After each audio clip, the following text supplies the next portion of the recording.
But it's important to know that the G20 is an intergovernmental forum comprising 19 sovereign countries, the European Union and the African Union. And it aims to address major issues that are related to the global economy, international financial stability, climate change mitigation, and sustainable development. And the ongoing summit hosted by the German Chancellor Olaf Scholz is coming at a time that the federal government of Nigeria is working to attract direct foreign investment into the country, and that's in its drive to develop the country's economy. Of course, it has a lot of significance, which would be getting into, and of course would also be delving into what Nigeria stands to gain, what the economy stands to gain from these interactions there. I understand Femi Akonde, our State House correspondent, is standing by. All right, we'll have Femi later, but at the moment we have the CEO Economic Associate, Dr. Ayo Teriba. He joins us on the program from Lagos. The Compact with Africa is in its 7th year. Let's talk about the significance of this year's conference. Thank you very much. Pleased to be here. Thank you for the invitation. Right. The world puts a lot of prize on Africa in terms of its human capital assets and its physical capital assets. And Africa has more potentials than it is actualizing. So it's in the interest of the African governments and the governments across the other continents to partner and see how the world can benefit more of the human capital and the physical capital potentials of Africa. So that's the significance, of these meetings that are dedicated to how to unlock the resources that the world can benefit from Africa. And it's interesting that this year the emphasis, as has been underscored, particularly by the German leader, is the world is now more interested in investing in Africa than in giving Africa aid. So they are beginning to see Africa as a very convincing investment proposition. So on the part of the German government, they pledged $4 billion dedicated to Africa. And if this is what you get across all the other major countries, then we might be onto a new dawn for Africa. Indeed, Dr. Teriba, €4 billion is actually massive. So are you saying that that announcement of investment in Africa actually excites you? Well, it's a departure, it's a major departure. The significance is they are not talking about donating money to Africa. They're not talking about canceling Africa's debt. So this is not official aid. This is not debt forgiveness. This is investment. Every €1 billion is good, but it's a pittance when you are talking about the universe of investment opportunities in Africa, because the journey of 1,000 miles begins with one step. So that is the significance of this year's conversation. Africa should be discussing with the rest of the world on investment, not on debt, not on loan, not on debt forgiveness, not on the donation. So as equal partners on the investment table. Absolutely. So it's time for Africa to arise. And the German Chancellor was very emphatic about the fact that nobody should underestimate the potential of the people in Africa. He said that over again, just to underscore the fact that there is enormous potential in Africans. So talk to us about how you think that this human capital development can actually be harnessed for the growth and development of the continent. Right. The way Africa compares with the other continents as far as human capital is concerned is that Africa is the only continent with a growing population Africa is the only continent with a largely young population. About 60%, of the African population are youth below 30 years of age. In contrast to the other continents, where the majority of the population are maybe above 40, they have got to the stage where their death rate is higher than their birth rate. They have got to the stage where their own population is declining. So in terms of the hopes of the future, for human capital, Africa holds the aces. And so it will mean, that the more you invest in developing African human capital, in growing the necessary skills in Africa for the next, few decades, say till 2050, India and China will compete favorably, with Africa, because they had got to this stage earlier than us. They've invested in their youth at the time, and they are reaping the benefits now. But in 30 years, Africa and Nigeria certainly will have more to offer the world in terms of human capital than either India or China, if not India and China put together, in spite of their huge population, because the bulk of their population have aged. So this is the time, and I'm happy that the president is speaking about this digital economy, So Africa offers the world two assets, and these are the world's most important two assets, that you can invest in: human capital, which is the most important, and physical capital. So most of these are still under their potential in Africa. And the earlier the world begins to partner, because the world will benefit if you develop African human capital, given the global race for skill migration now, for race for global talents. If you develop African skills, the rest of the world will be able to plug their, yawning gaps in human capital with talents rising out of Africa. They're already doing so, but they'll be able to do even more so. Absolutely. Absolutely. And looking at one, of the major calls that President Tinubu made at that conference, he spoke about the need for investors to come into Africa, and of course Nigeria specifically, to establish, say, automobile plants. And, if you think back about, back to the days of the Volkswagen in Nigeria, and then what we have at the moment, you want to think about, some of the existing plants at the moment, talk about GAC. And then does it seem like we're having a resurgence of what we had back then, when we had most of these companies operating in Nigeria? Right. What we had back then, we're talking about like 2, 3, 4 decades back. Not many of the things that made sense at the time would make sense anymore today.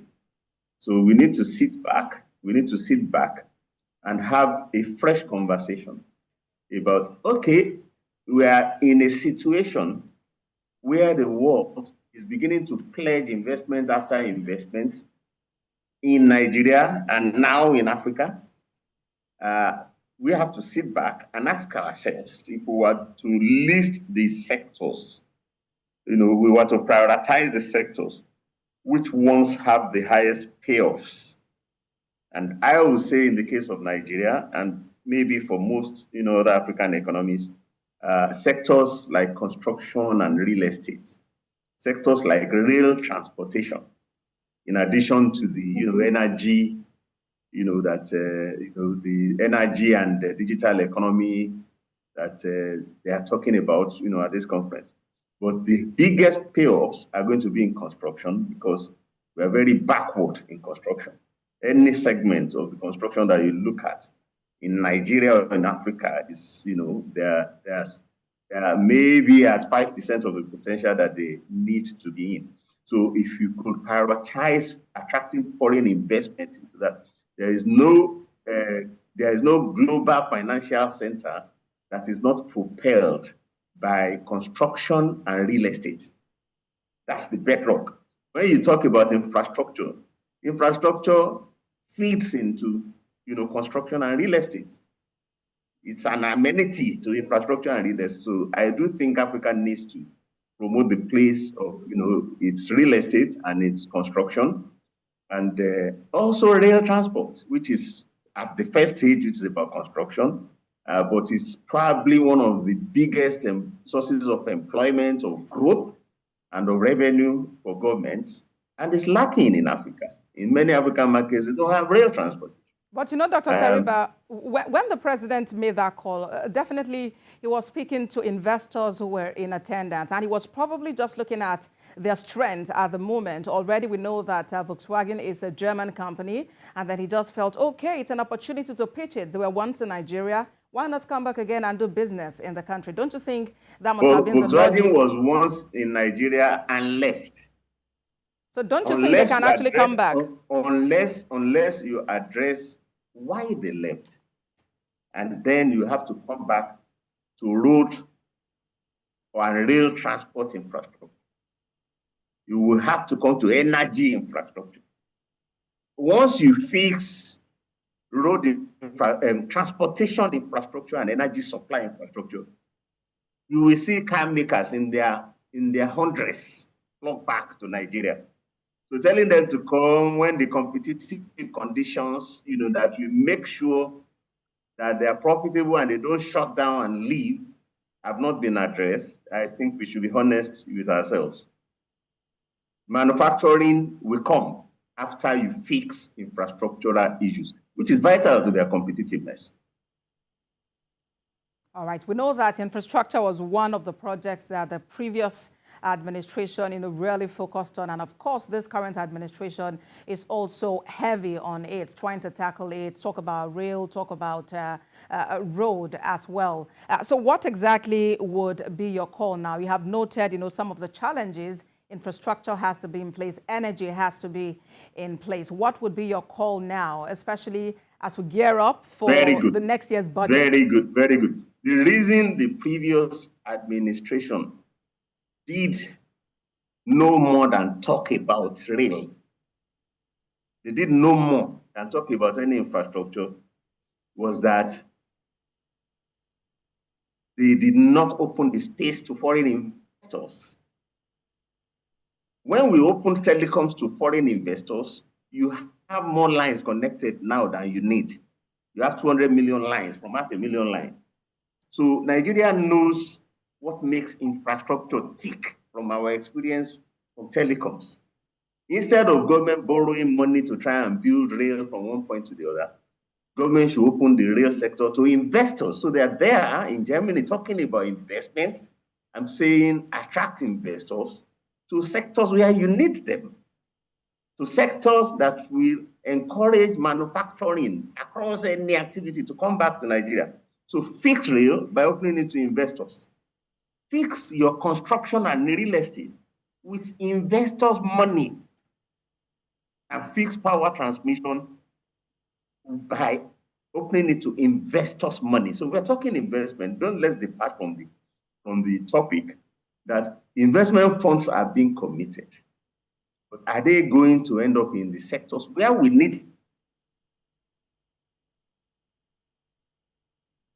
Now, as it stands, Dr. Teriba, we're actually yet to hear, because now we hear about 4 billion euros, but we do not know just yet how these funds would actually, how the investment would be disbursed across African countries, because there are 54 of them competing definitely for this amount that the German government is agreeing to bring in the form of investment. But looking at this from another angle now, the presidency has released a statement talking about Nigerians being the greatest assets that the country actually has. And that there is that talk about Nigerians being the ones who are actually building the American economy, for instance. So what do you say about how we ourselves can actually harness this massive potential that we have?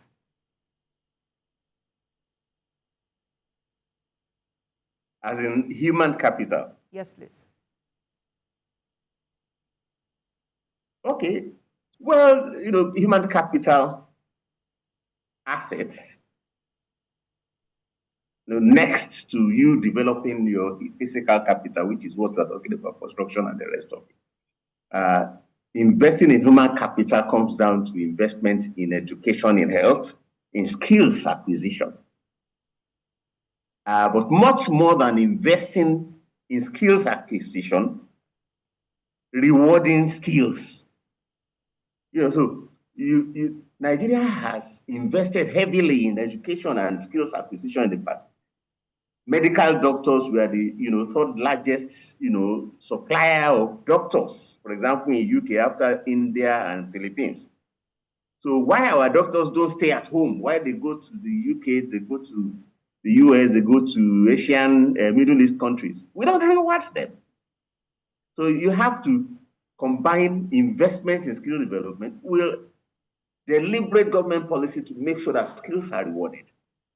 So they are beginning. South Africa is coming here to recruit doctors from Nigeria, proposing rewards to them, and it's attractive to them.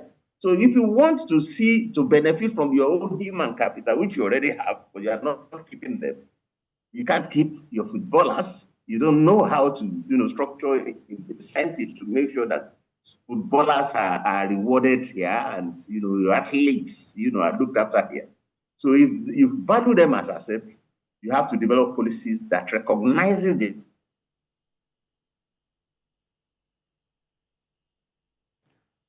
So Dr. Teriba is emphasizing the need to actually reward skill. Yes, we have great human resource capital, but then we need to ensure that there is a policy in place to reward those who actually put in the work. You may continue with your thoughts, Dr. Teriba. Yeah, that's fine. That you have countries in the world across Europe, America, and Latin America have a policy that they call making work pay. MWP, you can Google it. And it's about making sure that you recognize kids, you train them, you certify them, and you reward them. Otherwise, you have graduates riding Okada. You have graduates riding Keke Napep, or trying to migrate to do many jobs in some other countries because we don't reward their skills. So we need to make work easy. And Nigeria can benefit from the human capital wealth that it already has, but it's not benefiting from because we are not making those skills pay. All right, then, a lot to pick from what you have said. And what would you say about the attitude of Nigerians? Do you think they're actually themselves very supportive, really, of government policies and staying back to develop the country? Why not? Why would anyone who was born and trained in Nigeria, who got degrees that a comparable American born and trained in America would never acquire in his life? Americans and Europeans have more universities than we do, but their children don't enroll in those universities. You go to American or European universities, it's dominated by foreign students. So it's something they sell to others. So we have our universities, our children have enrolled, they've been equipped, they are doctors, they are lawyers, name it, any field of intellectual pursuits. You have Nigerians there, but they thrive in the US, they thrive in Europe, they thrive in the Middle East, and they're beginning to thrive in other West African countries. So you don't need to appeal to them to stay in Nigeria if you structure the reward appropriately for them. So Africa has physical capital, which we have allowed to degenerate. We are not investing in our physical capital. We have human capital, which we are not rewarding, and we are increasingly now not investing enough in. So the sooner the governments of Africa, and that of Nigeria in particular, knows what it is good for us, our physical capital assets are important to all. Prioritize construction. Let the homes and offices work. If they have, for example, offices like Federal Secretariat is ID, attract investors to that. Let the investors come and, make it to earn rent for you, government. Get investors to to the national stadium. Right. And maybe many of the barracks, let them redevelop them into modern offices, shopping and residences, relocate those barracks and let Nigeria try it from, rent from real estate. And then reward human capital and invest enough in human capital. We also know that there are usually knocks when you hear about tollings, because some of those projects, some of those investments usually have to come with tolling. But perhaps that's a part of the conversation we could have some other time. I must sincerely appreciate you for joining us on the program. CEO Economic Associate Dr. Ayo Teriba, thank you so much for joining us today. Thank you very much.